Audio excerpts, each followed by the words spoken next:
Hey there guys, CrossFlux here, and welcome back to more Let's Play Pokemon Mystery Dungeon, Red Rescue Team.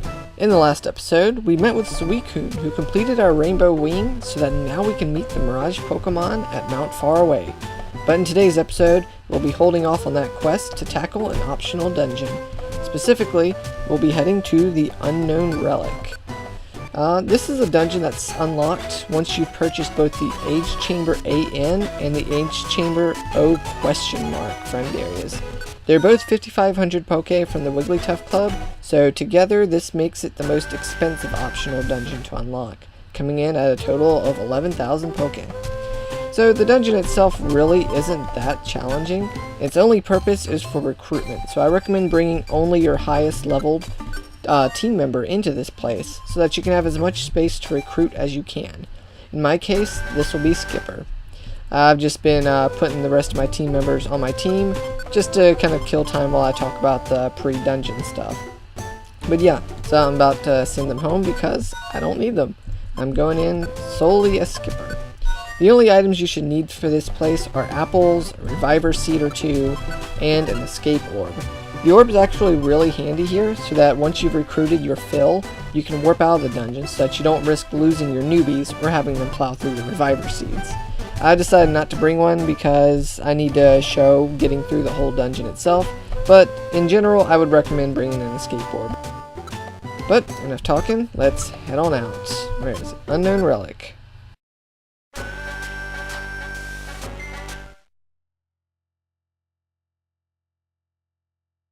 Unknown Relic here has just one Pokemon to recruit. Wait, what?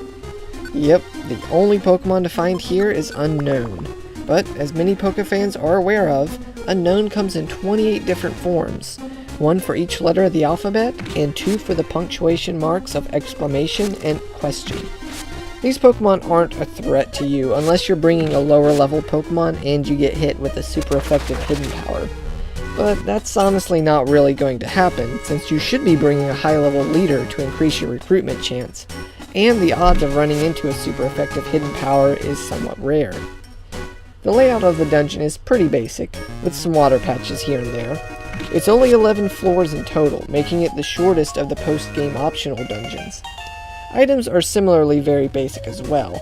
The best thing you might find are max elixirs, but other than that, you'll find oran berries and maybe an apple or two if you're lucky. Literally, the only reason to this dungeon's existence is for recruiting all of the unknown forms. That's it. With that being said, that's all I really need to say about this place. So, enjoy the speed up music.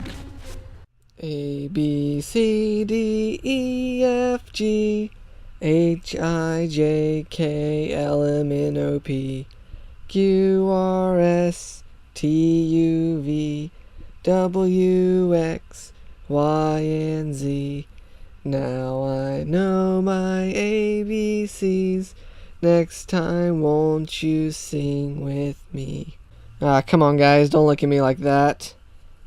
Fine, I'll try and find another song that fits better than the ABCs, but I highly doubt I'll find one.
Alright, like I said, not too long, not too difficult, but it's just cumbersome getting all the letters of the alphabet. So, thanks so much for watching, guys. As always, remember to have a blessed day, and I will see you in the next episode.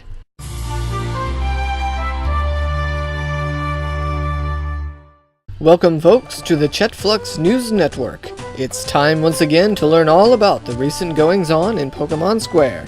Now to CrossFlux, who is on the field. Thank you, chat. I'm actually not sure what our first story is for the day. Let me see here. Vileplume's weighty problem. Vileplume are widely recognized for their massive flower. However, few dare to approach Vileplume because they scatter clouds of allergy-inducing pollen. Vileplume complain that they tire very easily because the flower's weight makes their heads heavy. What? Those jerks. Everyone is avoiding Vileplume for something they can't even help. Racists, all of them. Ooh, slow down there, Chetty Poo. What about everyone else? It says here that Vileplume tends to scatter allergens. It's not other people's fault that they're allergic to Vileplume spores. See? This is why you can't victimize everyone and then rush to call them racists. Now, let's see what the next story is for today. It seems that this story will stick around in your mind, because it's about honey, and, you know, sticky stuff. CrossFlux, if you have to explain the joke, then it's not really a joke. Yes, well, anyways, Teddy Ursa is often seen licking its paws that have soaked up sweet honey. While it may be sticky shaking paws with Teddy Ursa, one can't help but feel a twinge of envy. Back to you, Chet. Indeed. I've gotten my hand stuck in a few crazy places myself. Whoa there, how about we just get back to the news, huh? Can you think of a crazier place to have your hand stuck than a pickle jar? For once, Chet, you're right. Among rescue teams, there's a growing demand for equipment that's not only practical, but also fashionably appealing. The pink Pecha scarf is especially popular. Even the Kecleon shop is having trouble keeping it in stock. If that's so, then why do Skipper and Lizzie find so many of these items during their rescue missions? It's like the scarves are in 1 minute and out the next, and people just drop them when they're out of season. Well, look at Mr. CrossFlux here examining the current fashion trends. Are you an expert on fashion? No! Gosh, no! I'm a man of faith and science. I couldn't care less about fashion. I was merely postulating. Save it, CrossFlux. It seems that you are better than us normal people, since you're so quick to assert that fashion is beneath you. Well, chew on this. Fashion is very important in socioeconomics, of which I am an expert, and I would appreciate it if you didn't make me feel like my degree was a waste of time. Well, Chet, I don't recall asserting that I'm better than you, and I'm also not saying that your degree was a waste of time. I'm only saying that if you're a news anchor now, I don't see how socioeconomics applies to your current job. See? Goes to show how much you know. Just do your job and get on with the next news article. Okay. One of our oldest residents claims to feel rejuvenated. Kabuto reportedly had an encounter with Relicanth in which both parties reminisced about the old days. Ah yes, the old days. It reminds me of my old days in college. Chet? I think I speak for everyone here when I say that no one cares about your college days. Can I please get back to my news story? Well, I'd never. I think I have to go and, think things over. Just finish your story, CrossFlux. However, even Kabuto could not keep up with Relicanth's tales from 100 million years ago. Kabuto said, it made me feel like young, talking to Relicanth again. So funny. But anyways, I have to go and patch things up. I suppose I'll close today's episode. This has been CrossFlux News, and thanks so much for watching. How dare you think that you could close my show? One more slip up like that and you're fired. Of course, Chet, but, aren't you still sad? What? Of course not, but I sure had you fooled, didn't I? I just wanted to see where your loyalties lie. It was as I feared. You still lack the necessary respect, seeing as how you attempted to close the show. This is why I get paid the big bucks. Now let me show you how a real professional does it. Once again, thank you all so much for tuning in to CrossFlux News. Please join us again next time.